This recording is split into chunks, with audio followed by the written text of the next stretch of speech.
আইন মানা বা না মানার উপর ভিত্তি করে যদি মানুষকে পুরস্কার বা শাস্তি দিতে হয়, তবে আইন মানা বা না মানার বিষয়টি অবশ্যই নিখুঁতভাবে নিরীক্ষণ করতে হবে। এটি একটি চিরসত্য ও সহজ বোধগম্য বিষয়। তাই পৃথিবীর সকল সরকারই তা করে থাকে। কিন্তু নিরীক্ষণের ভিত্তিতে যদি যুক্তিসঙ্গত, ত্রুটিপূর্ণ ও পরিপূর্ণ পুরস্কার বা শাস্তি দিতে হয়, তবে সে নিরীক্ষণকে অবশ্যই কিছু শর্ত পূরণ করতে হবে। যেমন 1 নম্বর, মানুষের দিন ও রাত, প্রকাশ্য গোপন সকল কাজ নিরীক্ষিত হতে হবে। 2, বাহ্যিক কাজের সাথে মনের অবস্থাও নিরীক্ষণের ব্যবস্থা থাকতে হবে। 3, নিরীক্ষণের পদ্ধতিটি নিখুঁত হতে হবে। 4, যে সকল কাজের ফলাফল চালু থাকে, আমলে জারিয়া, ভালো কাজের জন্য ভালো অবস্থা জারি থাকে, দীর্ঘদিন চলতে থাকে, মন্দ কাজের খারাপ ফলাফল বহুদিন পর্যন্ত চালু থাকে, সে সকল কাজের নিরীক্ষণ পৃথিবী ধ্বংস হওয়া পর্যন্ত চালু থাকতে হবে। তাহলে নিরীক্ষণের এই শর্তগুলো নিয়ে উভয় আইনের, অর্থাৎ মানবরচিত এবং কোরআনের আইনের অবস্থান আমরা পর্যালোচনা করি। 1 নম্বর হলো দিন ও রাত এবং প্রকাশ্য গোপন সকল কাজ নিরীক্ষিত হওয়া। একজন মানুষের পুরো জীবন নিরীক্ষণ করে যদি যুক্তিসঙ্গতভাবে পুরস্কার ও শাস্তি দিতে হয়, তবে তার দিন ও রাত এবং প্রকাশ্য গোপনে করা সকল কর্মকাণ্ডকে নিরীক্ষণ করতে হবে। তা না হলে তার সকল কাজকে মূল্যায়ন করা হবে না। এই দৃষ্টিকোণ থেকে উভয় আইনের অবস্থানটা কি? মানবরচিত আইনে কি সেটা সম্ভব? মানবরচিত আইনে আইন মানা বা না মানার বিষয়টি নিরীক্ষণ করা হয় মানুষ দিয়ে, অর্থাৎ মানুষ দিয়ে গঠিত সরকারের বিভিন্ন সংস্থা, যেমন পুলিশ, গোয়েন্দা ইত্যাদির মাধ্যমে।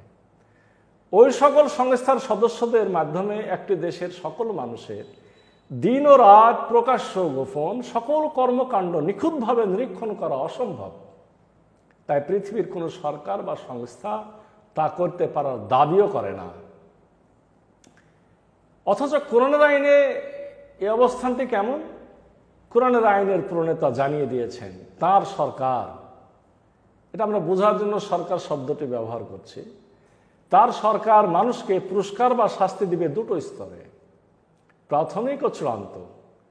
প্রাথমিক স্তর হবে দুনিয়ায়, আর চূড়ান্ত স্তর হবে দুনিয়া শেষ হয়ে যাওয়ার পর পরকালে। তিনি আরো ঘোষণা করেছেন প্রথম স্তরের বিচারে নিরীক্ষণ ও বিচার করবে মানুষ, কিন্তু চূড়ান্ত স্তরের বিচারের জন্য মানুষের সকল কর্মকাণ্ড নিরীক্ষণ করবে তার নিয়োগকৃত কর্মচারীরা, অর্থাৎ ফেরেশতারা। আর ওই স্তরে বিচার করবেন তিনি নিজে। প্রাথমিক স্তরে নিরীক্ষণ করবে মানুষ।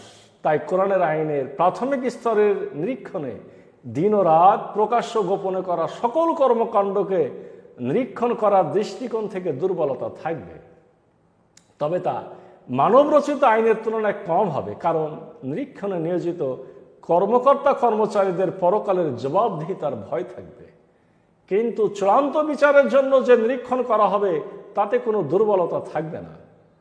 চূড়ান্ত বিচারের তথ্য সংগ্রহের স্থান, কাল ও পাত্রের বিস্তৃতির ব্যাপারে কোরআনের আইন প্রণেতার অনেক বক্তব্যের 2টো হল, 1 সূরা ইনফিতারের 10 এবং 12 নম্বর আয়াত, অর্থাৎ 10 থেকে 12 নম্বর আয়াত। আল্লাহ রাব্বুল আলামিন বলছেন, ওয়া ইন্না আলাইকুম লাহাফিজিন কিরামান কাতিবিন ইয়ালামুনা মা তাফআলুন। আর অবশ্যই তোমাদের উপর রয়েছে তত্ত্বাবধায়কগণ, যারা সম্মানিত লেখক, তারা জানে, অর্থাৎ নিরীক্ষণ করে তোমরা দিন ও রাত, প্রকাশ্য গোপনে যা করো।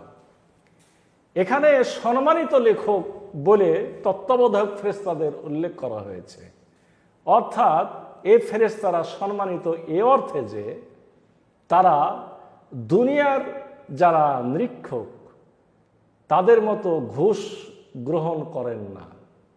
দ্বিতীয়ত, তারা রব্বুল আলামিনের পক্ষ থেকে নিয়োজিত বিধায় তাদের সকল কিছু সঠিকভাবে নিরীক্ষিত হয়।